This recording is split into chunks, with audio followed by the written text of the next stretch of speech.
licensed pharmacist in the United States. And today we're going over 3 symptoms that occur in perimenopause and menopause that are generally not known, especially by women, and that most doctors don't connect to hormones, at least initially. I'm talking about heart palpitations that feel like you're having like this cardiac event, like this heart event that can send people to the emergency room. Skin that feels like there's bugs crawling on the skin or underneath the skin, and then unusual outbursts of anger, anxiety, that sort of thing. That this all happens and starts to happen when we're in our 40s. So if any of this sounds familiar, you're not alone, number one, and stay with me because there is a real physiological explanation for this, and there are real solutions. If you're new here, I make videos breaking down women's health issues, chronic illness issues, from a pharmacist perspective and from someone's perspective that actually that lives with chronic illness and has gone through and is going through menopause, have gone through perimenopause and am now freshly into menopause. So I use evidence-based, scientifically backed information, no fluff here. Hit subscribe so you don't miss out on the next one. Let's do a quick reset here. Perimenopause is a transition phase right before we go into menopause. It can start in your late 30s and sometimes earlier. Okay, sometimes earlier. Typically, it starts in our early 40s and is defined as the years during which our ovaries produce less and less estrogen and progesterone. Here is what most people don't realize. Perimenopause is not just a single event. It can last anywhere between 2 years, which seems actually kind of quick, to 12 years. Mine lasted about 10 years, okay? And that's pretty typical. 8 to 10 is generally kind of like the mean here, the mean average if you're a mathematician out there. And the symptoms are far more than just hot flashes and irregular periods, right? Because most women know that. In fact, there are over 34 recognized symptoms of perimenopause. 34, that's a lot. And 3 we're discussing today are among some of the most distressing and least talked about, actually. Estrogen is not just a reproduction hormone, reproductive. It has receptors throughout our entire body. So we're talking about like our heart, our skin, our bones, our brain. Okay, so when levels drop, right, in our 40s, they start to drop. The effects can show up anywhere in the body. And let's walk through our 3 symptoms that we're going over today. Symptom number 1, heart palpitations, right? I cannot tell you how many women I've heard, and this has happened to me too, where we go to the ER, we get a full cardiac workup, and we're only told everything's fine. Everything's fine. What do you mean everything's fine? And while you should absolutely rule out any cardiac causes, you should absolutely do that. Estrogen does play a role in regulating our heart rhythm and our autonomic nervous system. So this is really, really important. Again, if you have anything, anything that you're questioning, it's always safer to go in and get it checked, okay? As estrogen drops, the electrical system of our heart becomes more sensitive and reactive. What this means is many perimenopausal women out there describe a racing heart, fluttering heart, skip beats, that sort of thing. And this often occurs at night and often during or after a hot flash. The 2 are directly combined, okay? They're connected. What helps? First, we want to track when they happen. So the day, the time of day, what we were doing, whether it was before or after or during a hot flash. Second, we want to reduce stimulants. So caffeine, right? Reduce it. Doesn't mean you have to cut it out. If you want, you can do half caff. That always works. But we want to reduce the caffeine because it is a stimulant. We want to reduce the alcohol because that has effects on more than just our heart rhythm too. Third, we want to talk and think about magnesium. Lots of people throughout our lifespan are low on magnesium, and this plays a huge role in our heart health and in just our mood and everything else. So we want to talk to our doctor. We can get a lab checked for our magnesium levels. And we need, at our age, in our 40s and 50s on up, we need around 320 milligrams per day. So there's good evidence for supporting heart rhythm and sleep with magnesium. There's magnesium glycinate. There's also magnesium threonate, and there's another type of magnesium. Again, it's just very important before you take anything that you talk to your doctor, your healthcare team, because they know you best. I don't know. I'm just giving you information. That's a disclaimer here, just information. It's best to get magnesium from our diets because diet is best. Our bodies were built to absorb nutrients from our food and not supplements, okay? And another thing is that when we get it from our food, okay, if we get too much, our bodies can break that down and generally we pee it out. When we take a supplement, it works differently. So we can get too much, okay? Too little magnesium, we get the heart palpitations, fatigue, loss of appetite, we can get some nausea. But if we get too much, we can get cramping, impaired kidney function. That's kind of scary, guys. And nausea, vomiting, lethargy, that sort of thing. Diarrhea, depression. Ooh. So we don't want to get too much. We don't want to get too little, right? So again, I say food is best. High amounts of magnesium are in pumpkin seeds, chia seeds, like cashews, peanuts, let's see, spinach, black beans, low-fat yogurts, and even bananas. So there's a variety of things that we can get naturally. So I would advise you to just kind of Google it and then talk to your physician about that before you eat a gob of it. But talk to them. Food is best again. And if the healthcare team determines that you need to take a supplement, then they'll tell you which one. If you have any other questions, please talk to your neighborhood pharmacist. I always say befriend one because they're your best buddy and they really do know more than just counting pills. Okay, that's just my 2 cents. And fourth, if your palpitations are really severe and it's accompanied by like a really fast heart rate, you're fainting or feeling like you're going to faint, get to the emergency room. It's just better to be safe than sorry. If that's not the case and you're just experiencing them and they're really disconcerting, because they can be, then talk to your doctor about it, and you might be a really good candidate to pay based on your health conditions and your family's health history. You could be a candidate for HRT, which is hormone replacement therapy, and see if it's appropriate for you.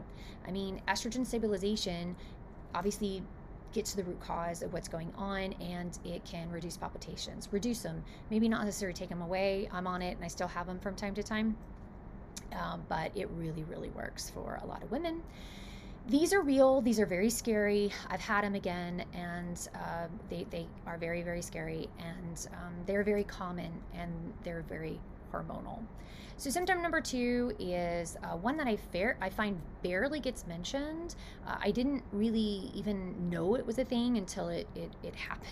It happened, and that is called form, F-O-R-M, like a shape, ication, I-C-A-T-I-O-N. This is the sensation of something that's like crawling on your skin or underneath your skin, or like you're getting bit by the noceums. You can have like a prickling sensation, a burning sensation, a tingling sensation, and it just moves. Okay, so this sends a lot of women to a dermatologist or to an allergist or to a psychiatrist, honestly, because you may think you're going crazy, and you're not. You're really not. The mechanism is pretty straightforward. Estrogen has a direct effect on our skin collagen and the integrity of our skin, the hydration of our skin, okay? And it also affects the nerve fibers in our skin.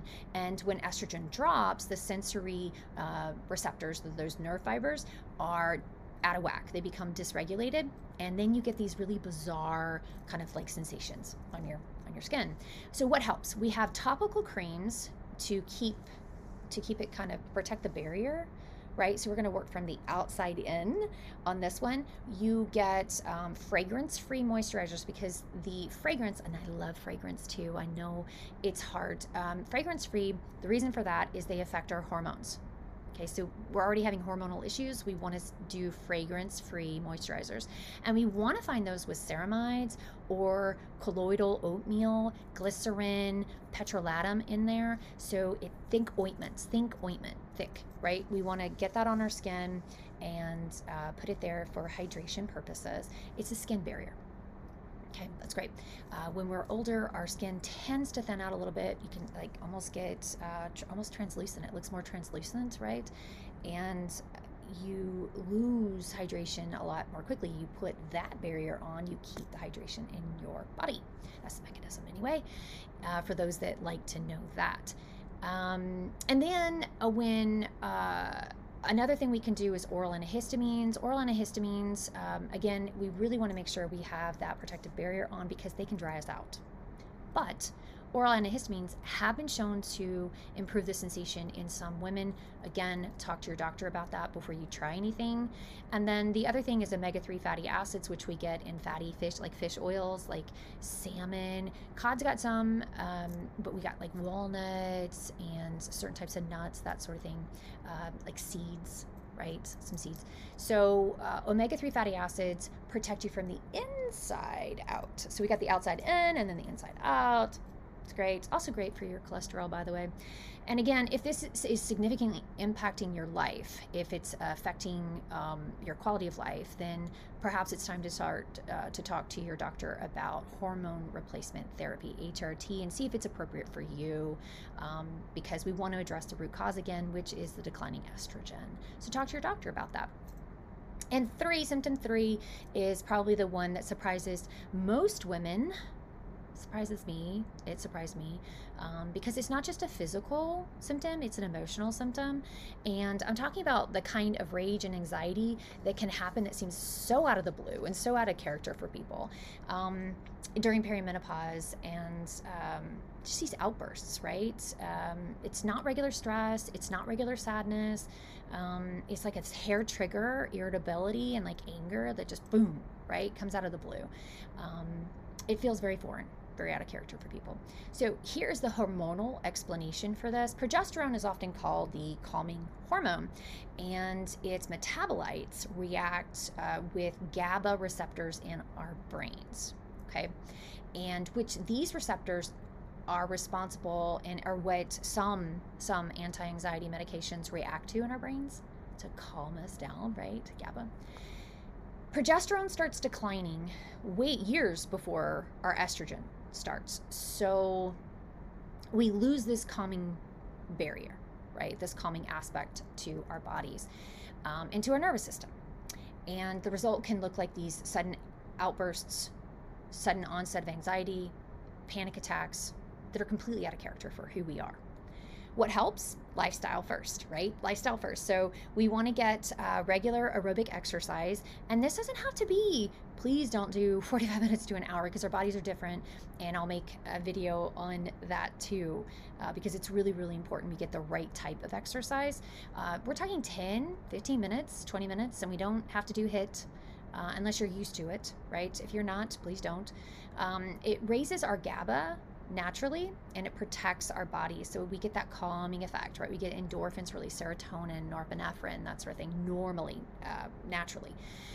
We want to reduce our alcohol intake because it disrupts progesterone, potentially progesterone uptake and metabolism, and we want that progesterone too for that calming effect. And then there have been studies to show, again, magnesium, it's calming, it's supportive, talk to your doctor. L-theanine, which is green tea, it's that element in green tea that causes, and there's a few studies to show that it has a calming effect. Again, do not take supplements without talking to your healthcare team because they know you best. But there is supporting evidence for it. And for women whose outbursts and anxiety are severely affecting your quality of life, your work life, your relationships, please talk to your doctor because they make bio-identical progesterone, okay? And there's a cream, bio-identical. There's a cream, not progestins, those are different. Progesterone, bio-identical, identical to your regular hormone. And there's a cream that you can put on. And then there's an oral micronized progesterone, which is Perimetrum. That's what I use. I take the oral. This is prescribed by a doctor, a specialist, and can be remarkably effective. And for me, it was a game changer.